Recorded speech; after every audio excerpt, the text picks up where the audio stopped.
horses are amazing animals. They've brought us so far in civilization, and you know, I've always, all my life, I've been very compassionate towards animals, and just they were my best friends growing up.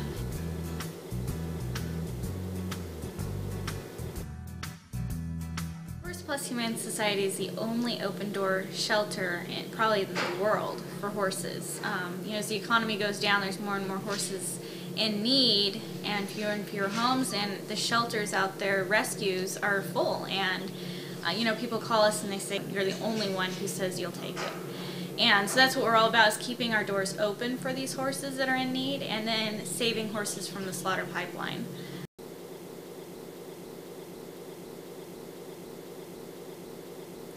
Slaughter pipeline is a chain of events for horses that, when their owner no longer wants them, they'll be sold to a killer buyer or something. They'll go to an auction, and then they'll get shipped to Mexico. And the whole thing is a horrible, horrible thing that these horses go through.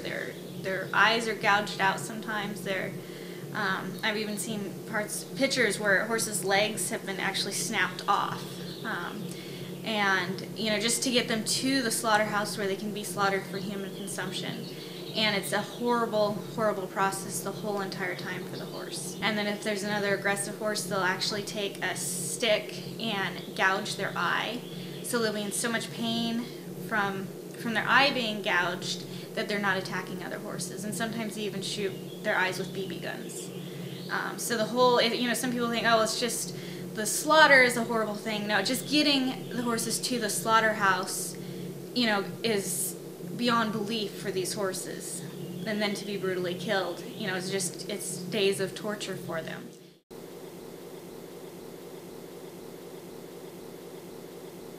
A killer buyer is a person who goes around and picks up horses for the intent of shipping that horse to slaughter or making money off that horse. So a killer buyer can get a horse, and he might be able to sell it for more than what the slaughterhouse would pay.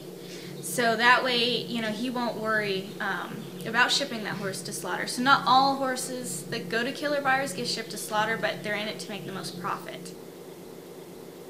So what do you guys do? You train them and resell them? Got a couple pairs. We cut their heads off. Okay. Yeah, we slaughter. Awesome. In California in '97, it became a law that you cannot ship horses or sell horses for human consumption in California. There were slaughterhouses for horses in California, and when that happened, you know, it all left. And that should have taken care of the killer buyers coming and buying horses, deceiving people, you know, oh, this horse is from my backyard and they're going to ship them to slaughter. So that law should have taken care of all that. But the problem is no one enforces that law. So, you know, and talking to these people, you know, they say, well, it's totally fine for me to take the horse over to my buddy in Nevada. I'm not taking it to slaughter, I'm just taking it to my buddy in Nevada. And then you come to find out the buddy in Nevada is living on property owned by a Canadian slaughterhouse. And it's a feedlot. And, you know, they know that they're shipping the horses, and the law is very clear that even if you should have known the horse was going to be sold for human consumption, you know, so there's no one enforcing the law. There's no, you know, it's just a free-for-all out there for them, and they know it, and they know no one's out there to catch them, and so they continuously go after these horses that, you know, it's a felony. Every single horse is a felony. A lot of times they'll drug the horses, you know, to make them more, you know, sell them for $2,000 instead of, you know, 25 cents a pound or you know, 50 cents a pound for what they get there. And, you know, they can be very dishonest. You know, a lot of times they tell people that, you know, this horse is for their grandkids, or this horse is to eat grass, and, you know, they're shipping those horses out to slaughter. And you know, it's a horrible, horrible thing that happens, because, you know, this one guy, he'd take his daughter out and pretend it was a horse for his daughter.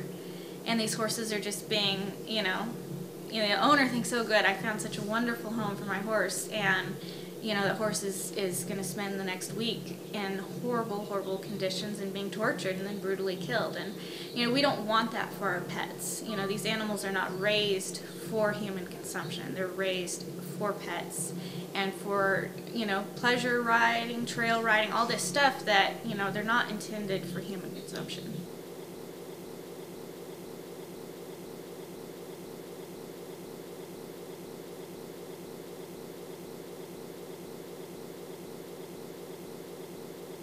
You know, there was one horse that it totally was just heart-wrenching to see this horse. We were getting horses from this killer buyer, and this one horse, we named him Dano, and when all the horses loaded out, the killer buyer was trying to get him out, and he couldn't get up. And so he put a rope on his neck and drug him out of the trailer, and he kind of just fell down, and it was just heart-wrenching to see because his hooves were so long and overgrown, and one of his legs had been broken and it healed crooked. And so the poor horse, I mean, I can't imagine the type of pain that he was in. And he managed to get up and walk away, and you know, it was hard for everyone to keep it together until he left.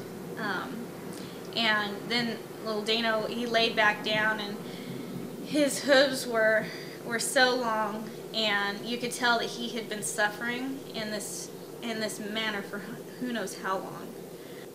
He laid down there and just, you know, he was just done. And all we were able to do for him was to give him food and pet him, and you know, it was so hard to see a young horse. He was only like 2, and to imagine the suffering that he had gone through, and just to get with us at the end and maybe had like 15 minutes with us just petting him and rubbing him, and he was gone. Dora. It's okay. It's okay. It's okay. It's okay.